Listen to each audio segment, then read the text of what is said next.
Sí. Sí. Bien, entonces esta era una conferencia de Sara, que yo la arreglé, Sara Vargas. Vamos a darle a entrar la pantalla. Okay. Entonces, evento cerebrovascular se llama evento cerebrovascular a la enfermedad vascular cerebral, en lo cual el riego sanguíneo está comprometido, ya sea un taponamiento o ya sea una ruptura del vaso sanguíneo. O sea que aquí hay una alteración en la circulación cerebral. El trastorno puede ser que involucre todo el encéfalo, todo el cerebro, o que involucre una parte de él, que sea también permanente o que sea algo transitorio, breve.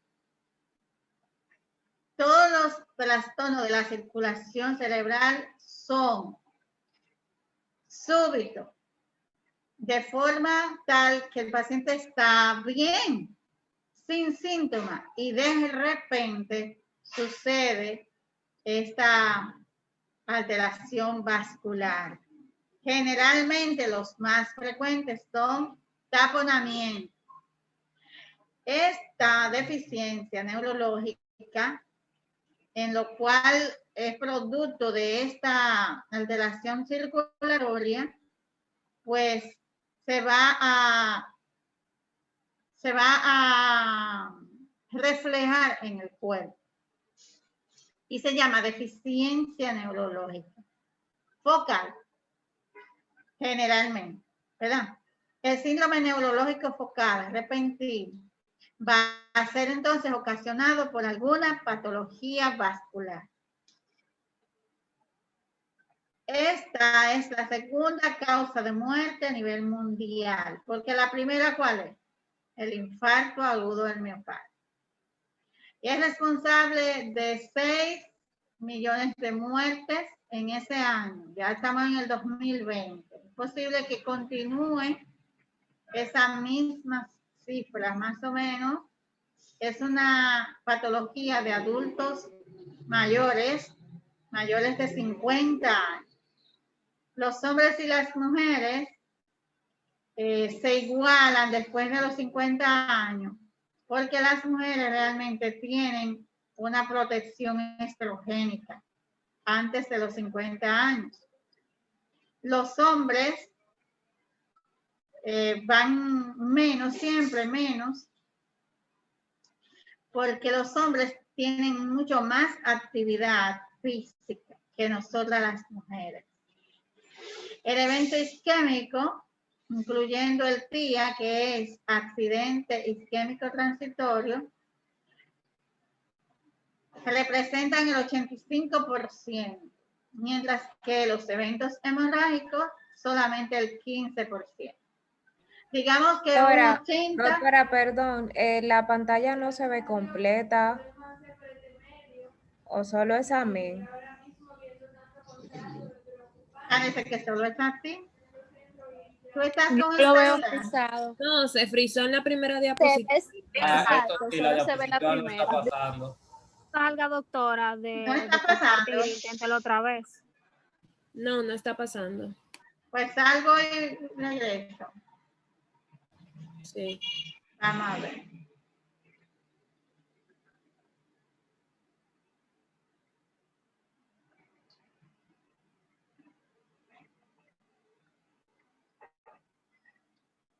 Ahí sí. La primera diapositiva sale. Todavía hay nada. Tiene que habilitar la edición de la diapositiva, si no me equivoco, para que se pueda poner en grande. Puede ser. Déjame ver. Sí, es cierto. Creo que sí. Es eso. Ya.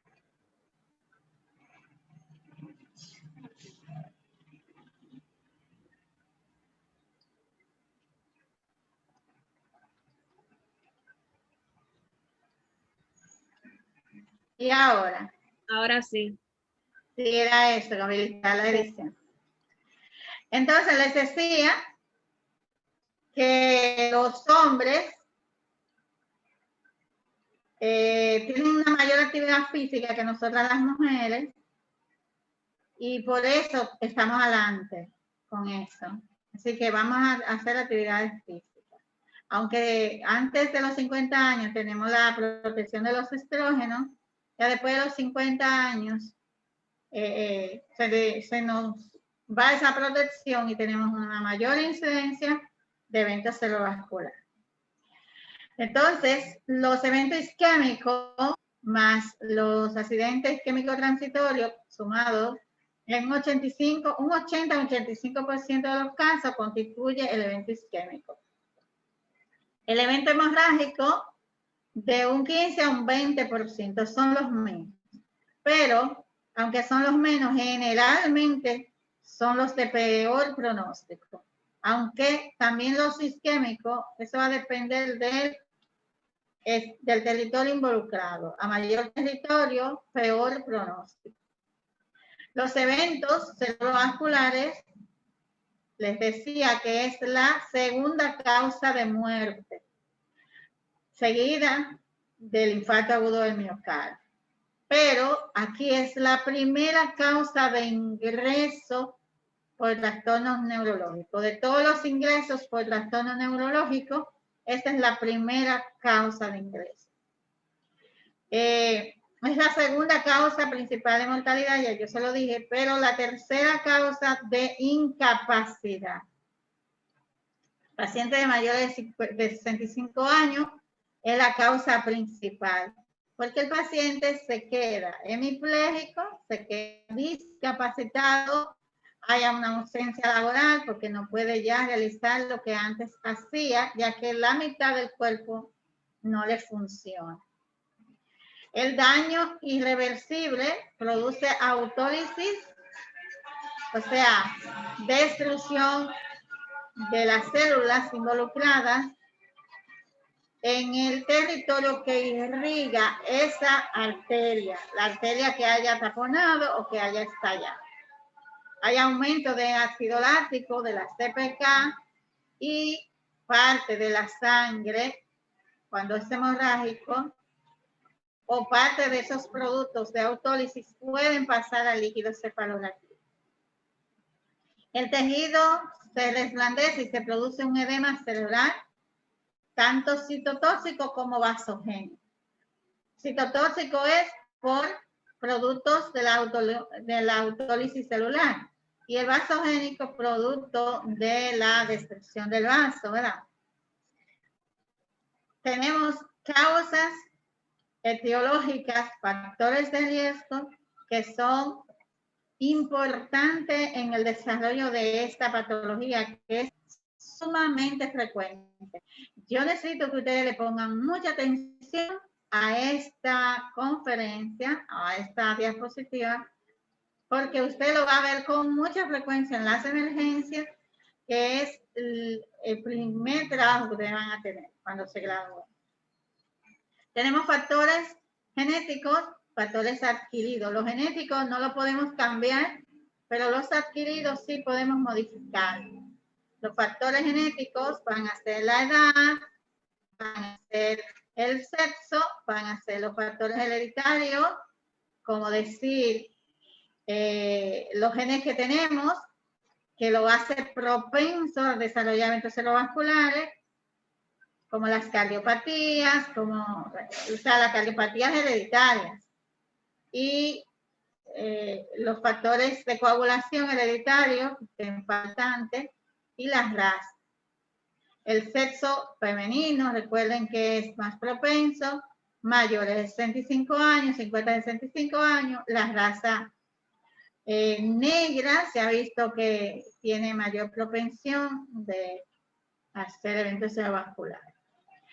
Los factores adquiridos son las enfermedades que en el paso de la vida nosotros tenemos y que nos hacen con mayor vulnerabilidad para desarrollar un evento cerebrovascular que va a constituir un factor de riesgo importante.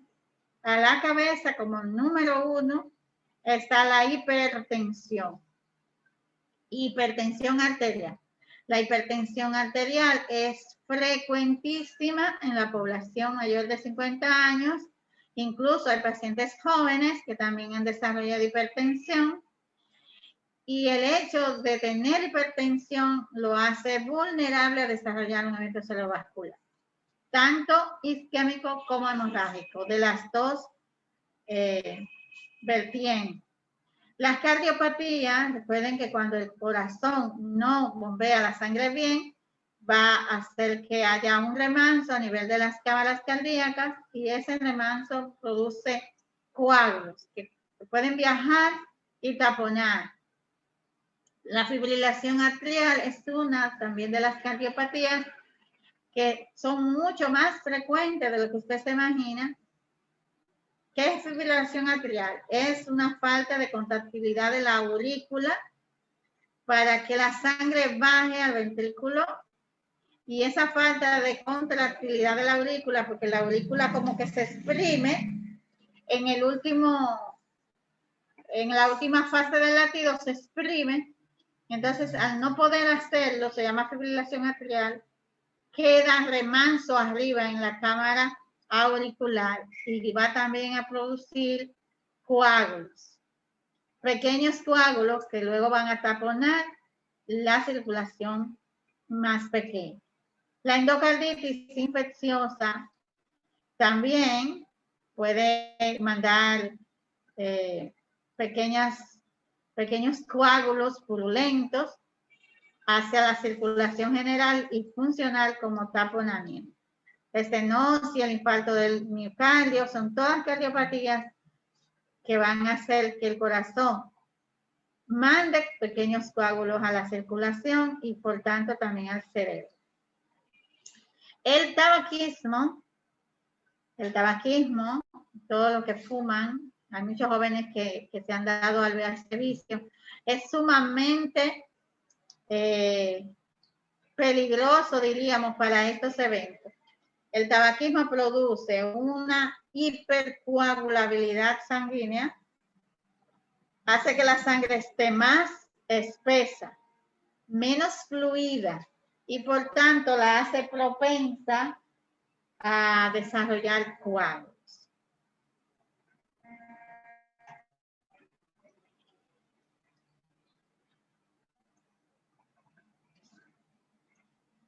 Tenemos marcadores biológicos de estas enfermedades. ¿Qué son marcadores biológicos? Son sustancias que pueden ser medibles y que nos van a dar cierta información de la posibilidad de padecer un evento cerebrovascular o una enfermedad.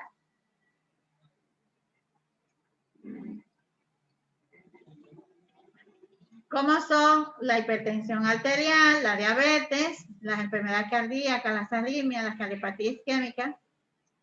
Que de estas estar presentes, que pueden ser medibles, podemos medirlas, podemos descubrirlas, pues nos hacen pensar en la posibilidad de un mayor riesgo de padecer esas enfermedades, esas patologías como el evento cerebrovascular. Estas son posibles.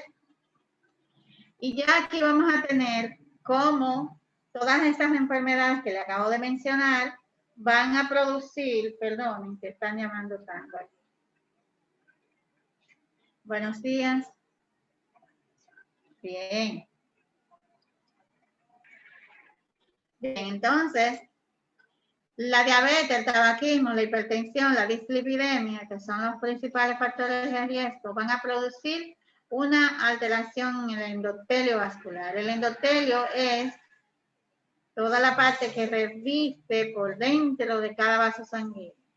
El endotelio vascular son células endoteliales, células que tapizan toda la luz, que tienen características protectoras y ciertas condiciones para mantener ese flujo laminar, ese flujo que no haga turbulencia ni erosiones.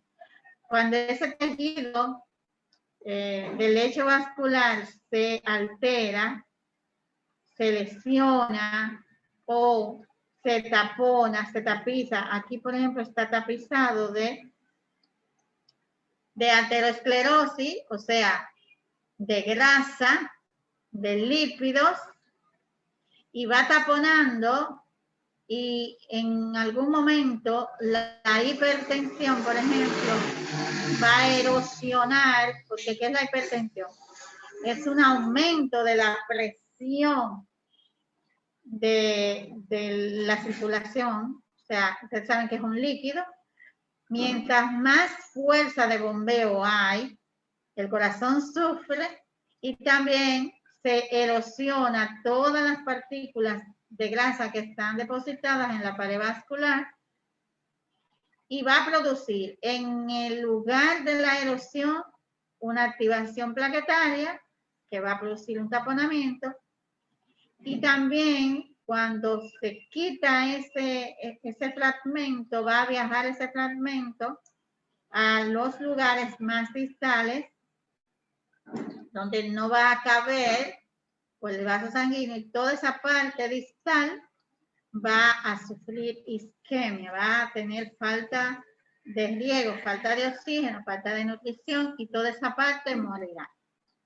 Entonces, por eso la hipertensión va a producir tanto a nivel isquémico, eso sería isquemia local, y embolia cuando es isquemia distal a la lesión.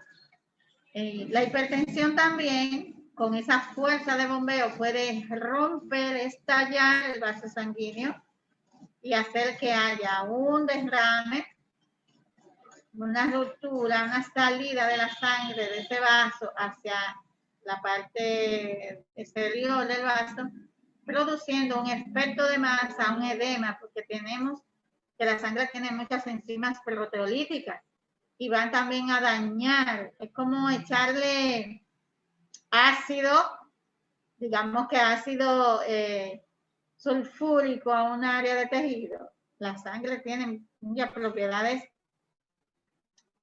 líticas y va también a dañar el tejido donde caiga la sangre. Por eso tiene que estar en el vaso sanguíneo. Y esa es la fisiopatología del evento cerebrovascular, tanto de ruptura como de trombosis o embolia. Ahora, hay otro tipo de ruptura que no necesariamente sea por la hipertensión, pero ella influye, que es la hemorragia en el espacio subaranoideo. Los pacientes hacen un aneurisma con el tiempo por debilidad de la pared, y en algún vaivén de la presión arterial, en una subida brusca, pues estalla ese aneurisma y produce un derrame a nivel del espacio subaranoideo. Y ese ya es otro tipo de sintomatología, lo vimos en cefalea, donde no hay una focalidad como tal, sino una cefalea. Estos son un resumen de todas las enfermedades frecuentes y poco frecuentes que van a ser factores de riesgo, causas de evento cerebrovascular. Ustedes la van a leer. Ya la clasificación la dijimos, los dos grandes grupos, 80-85, 15-20, y de los isquémicos, oclusivo, trombótico y embólico. Estos dos son los más frecuentes, pero el trombótico es el más frecuente. Trombosis es una oclusión interna de la luz del vaso sanguíneo. La embolia es una oclusión interna también, pero distal al desprendimiento de la bolita de grasa de la lipemia. Y oclusivo es cuando desde fuera, del exterior, es aplastado el vaso y se ocluye la luz por una masa externa, que es el menos frecuente. De la parte hemorrágica tenemos los intraparenquimatosos, que son los globales, los ubicados en ganglios basales. Los ganglios basales son los más frecuentes y son los que son causados realmente por hemorragias hipertensivas. La subaranoidea, que fue lo que le acabo de explicar, cuando un aneurisma en el espacio subaranoideo estalla. Y la hemorragia ventricular es rara, poco frecuente, es a nivel de las cavidades de los ventrículos. Generalmente las intraparenquimatosas, cuando rompen y es mucha la sangre o está muy cerca de alguna cavidad, puede drenar a la cavidad. Entonces sería secundaria a una hemorragia intraparenquimatosa. El evento isquémico, entonces les decía que es el más frecuente y está por esa clasificación: trombosis, embolia, oclusión, los ataques isquémicos transitorios y los infartos lacunares. Y ya les hablé de la hemorragia, generalmente es arterial, tenemos muy poco frecuente una hemorragia venosa. Las hemorragias venosas diríamos que son raras. ¿Por qué no manejan presión? No manejan presión las venas. Además que los senos venosos son muy rígidos. Lo que puede haber en los senos venosos son trombosis, no tanto hemorragia. Y los infartos venosos, esos son los, antes que hemorragia venosa, son más frecuentes. O una transformación hemorrágica de algún infarto. Los ataques transitorios o las isquemias transitorias, todos los síntomas regresan antes de las 24 horas. El defecto neurológico es reversible. Generalmente en los primeros minutos de iniciado el evento. Ya tenemos otra clasificación según la evolución, en evolución progresiva, ya estable, etc. Las manifestaciones clínicas van a depender del territorio arterial. Ustedes se saben por neuroanatomía, el polígono de Willy, las arterias que se desprenden del polígono de Willy, toda la irrigación cerebral. Y dependiendo de ellas vamos a tener los síntomas. La arteria más frecuentemente involucrada es la arteria cerebral media, precisamente porque tiene mayor territorio cerebral involucrado. Y vamos a tener entonces todo lo que pase, todo el dominio de la arteria cerebral media, tenemos todo el temporal, la mayoría del temporal, parte del parietal, casi todo el parietal a nivel lateral, casi todo el frontal a nivel lateral. De la arteria cerebral media vamos a tener toda la línea media, el polo frontal, órbito frontal, parte del parietal a nivel de la línea media, es territorio de la cerebral anterior. El territorio de la oftálmica va a involucrar prácticamente la órbita y la retina. Recuerden la arteria central de la retina, que es rama de la arteria oftálmica. Y vamos a tener ceguera de ese solo lado. Estas son las manifestaciones de la arteria oftálmica de forma exclusiva prácticamente. Y vamos a tener mayor sintomatología en la arteria cerebral media porque tenemos más estructuras involucradas. Tenemos incluso las áreas elocuentes, que son las áreas del lenguaje en el hemisferio dominante. Tenemos las áreas sensitivas, que toda la parte lateral, recuerden el lóbulo parietal con la circunvolución postcentral para la sensorialidad, la circunvolución presental para el área motora. Por tanto, vamos a tener alteraciones sensoriales, alteraciones motoras. Y si estamos del lado dominante, vamos a tener alteraciones del gusto, alteraciones del lenguaje, sobre todo del lenguaje.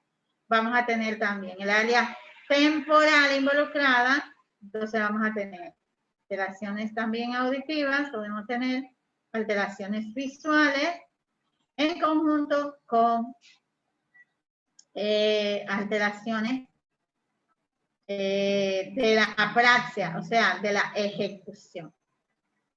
A nivel frontal, vamos a tener alteraciones en el pensamiento, vamos a tener bradisiquia, o sea, pensamiento lento, también bradicinesia, mutismo, no vamos a querer hablar de abulia.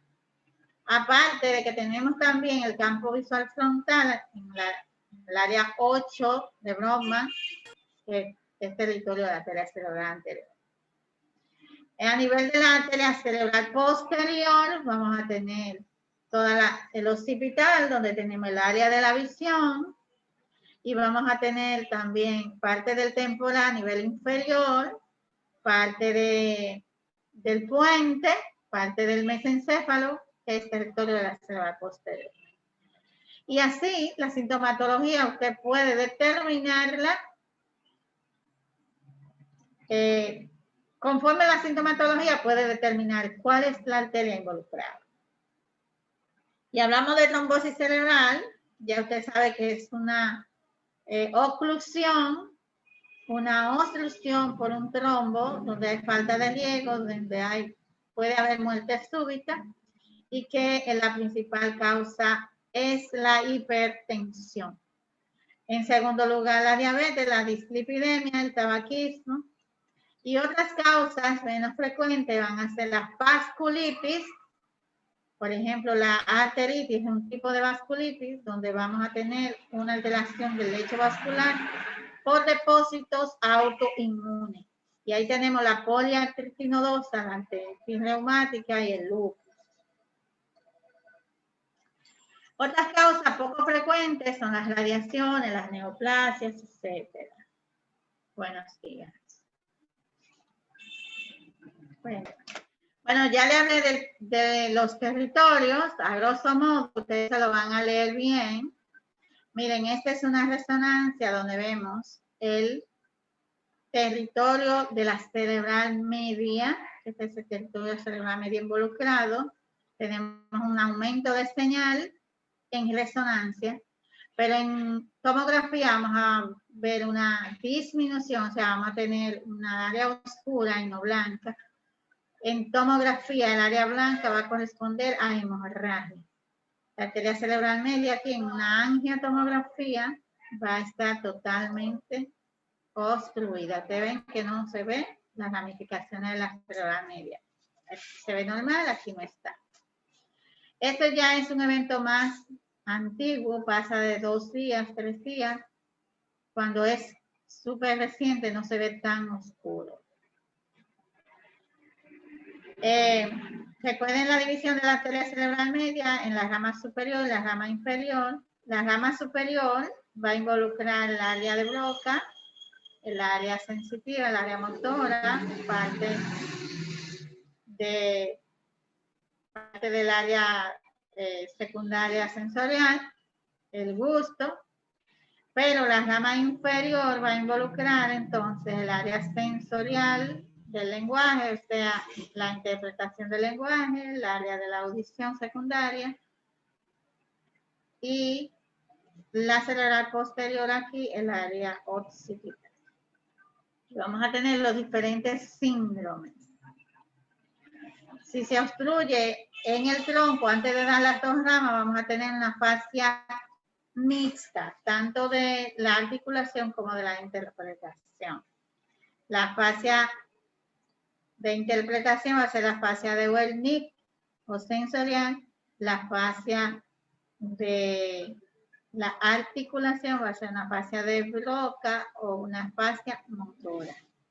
La fascia es toda la alteración del lenguaje. Y aquí tenemos diferentes territorios según tenemos la arteria involucrada. El síndrome de German es un síndrome especial del territorio anterior donde va a involucrar agrafia, acalculia, confusión de leche izquierda, anosia digital y aprasia ideomotora. Y ese es el virus angular. La agrafia no va a saber escribir, no va a saber calcular, confunde la mano derecha con la izquierda, no va a reconocer los dedos de la mano y va a tener alteraciones para idear, para hacer ejecuciones en su mente.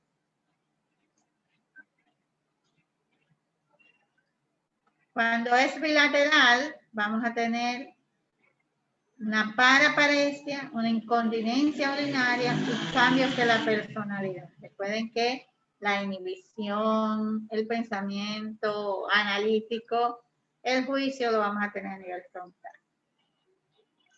Los síndromes posteriores son muy frecuentes porque vamos a tener el asunto de la visión involucrado y vamos a tener estos síndromes descritos con mucha fama. El síndrome de Anton es una ceguera cortical, o sea, el paciente está ciego, pero no lo reconoce. No lo reconoce, o sea, piensa que ve. Y el pensar que ve hace que confabule. ¿Qué es confabule? Que invente. Entonces el paciente dice, sí, yo veo. ¿De qué color está vestida? De azul, pero es blanco. Lo ponen en medio de la sala, pues choca con todos los muebles, ¿verdad? Es una ceguera cortical.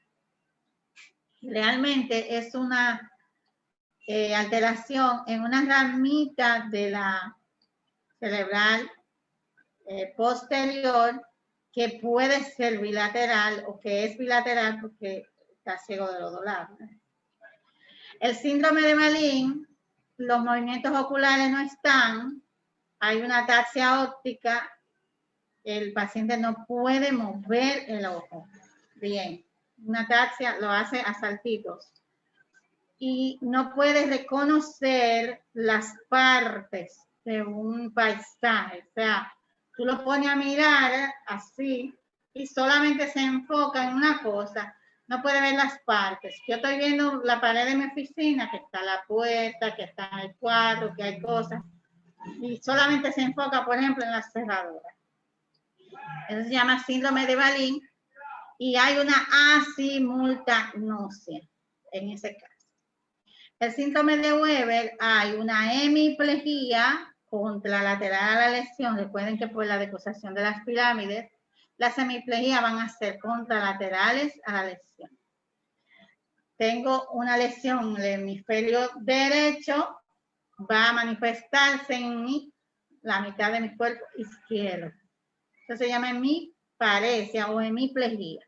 Hemiplegia cuando hay el paciente tiene menos dedos de fuerza. Hemiparesia cuando tiene más de 2, o sea, 3 en adelante.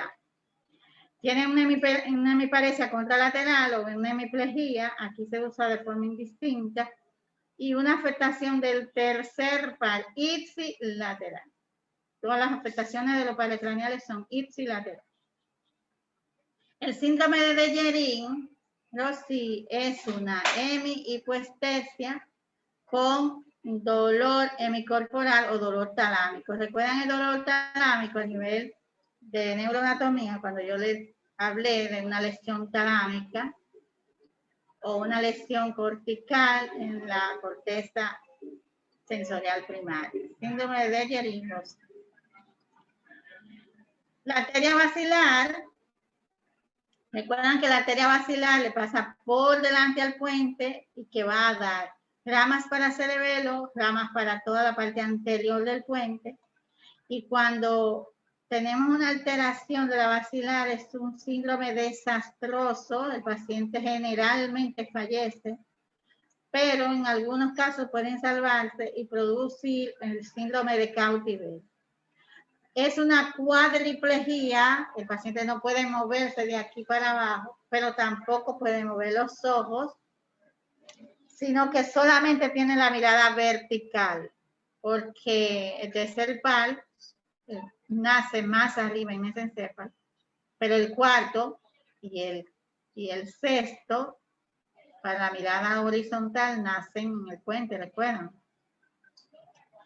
Entonces, el paciente solamente no puede sonreír, no puede movilizar los músculos de la cara porque el facial también nace en el puente. Entonces tiene todo eso afectado. El paciente nada más responde con la mirada vertical. Para arriba sí, para abajo no, así.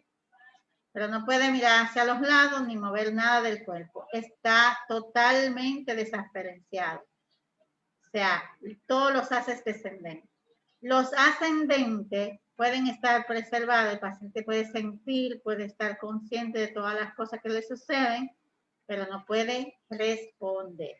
Se llama síndrome de cautiverio o looking.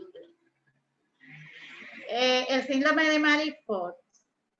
Hay una ataxia ipsilateral con una hemiparesia contralateral, hemihipoestesia con el dolor talámico y la temperatura, o afectación de dolor en la temperatura contralateral.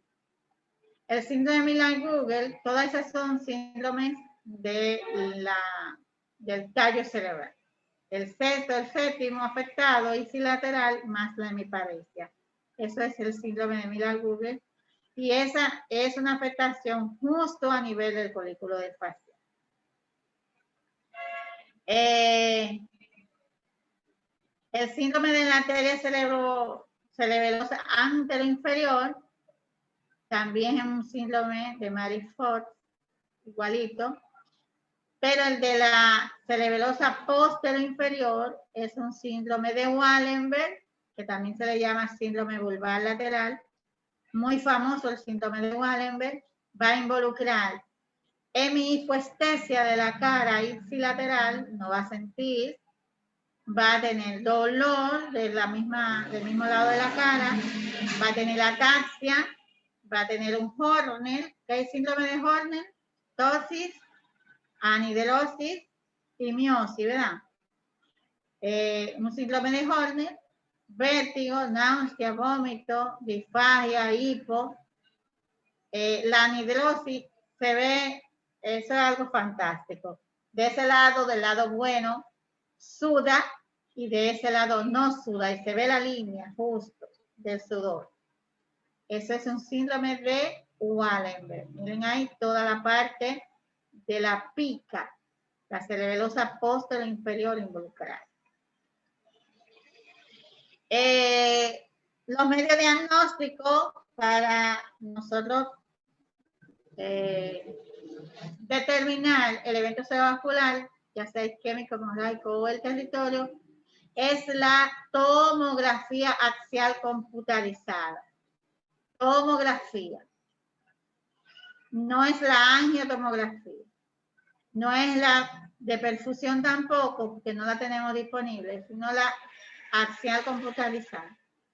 Después, entonces, para determinar el territorio, usamos la resonancia magnética, para determinar la arteria, la angiografía, o la angiotomografía, los ultrasonidos, todo eso, pero es la tomografía.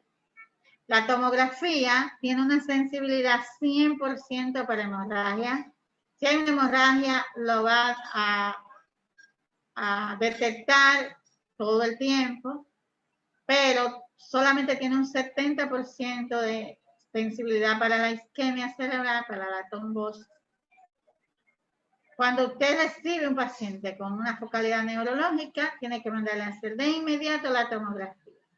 Si la tomografía revela una hemorragia, ya usted tiene el diagnóstico, un evento cerebrovascular hemorrágico. Si está normal, pues isofacto es un evento isquémico, porque la clínica impera, recuerden, si está hemipléjico, hay un evento cerebrovascular. Pero la isquemia no siempre se detecta. Entonces,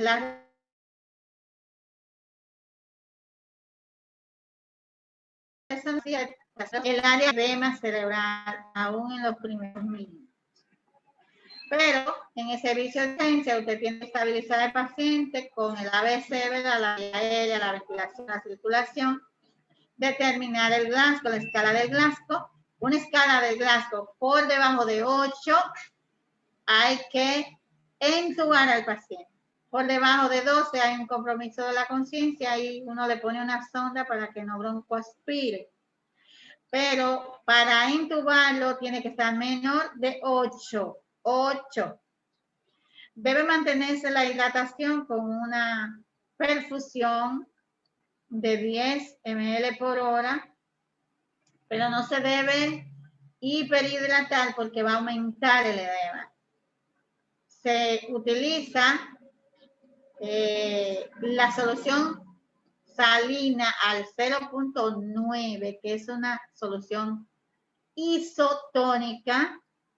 Para evitar que haya edema, no se le puede poner glucosada bajo ninguna circunstancia, ni la Cato Rigel, nada de ninguna otra índole, sino solución salinal 9. Y no tampoco hiperhidratarle, como le acabo de decir. Se le toman todas las analíticas, se le manda a hacer una tomografía serial computarizada sin contraste y ahí va usted a evidenciar el evento. Si es hemorrágico, lo va a evidenciar de una vez. Si es isquémico, le va a decir que está normal, pero usted sabe que tiene el evento y se va a colar isquémico. Se le mide la glicemia, si está en hiperglicemia se maneja, ya que la hiperglicemia es peor pronóstico. Debe vigilarse la frecuencia cardíaca, debe poner oxígeno, manejar la temperatura, manejar el dolor, manejar la presión arterial. La presión arterial va a aumentar por aumento de la presión intracraneal.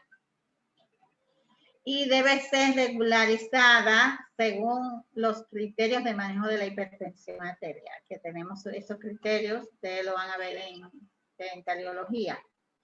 Y el tratamiento de inmediato antes de las 4.5 horas es la trombolisis. La trombolisis consiste en administrar el factor fisular del plasminógeno, factor activador fisular del plasminógeno, recombinante, y eso se administra de una vez que usted sepa que es un evento isquémico. El evento hemorrágico no tiene ese tratamiento, son contrarios. Este debe tener ciertos criterios como las edades y que sobre todo sea antes de las 4.5 horas. Ya ustedes de ahí para allá se lo leen, los infartos lacunares no tienen muchas cosas que decir, cada uno se explica solo, ustedes se lo leen. Y le grabaré después la parte de hemorragia. Bien. Estas son cosas que ya se repiten y ustedes se lo van a leer. Bien, se ponen de acuerdo en lo adelante. Ahora para el asunto del examen. Pasen buen día. Gracias, doctor, igual. Gracias, igual. Gracias, profe. Ay, profe. Bye, bye.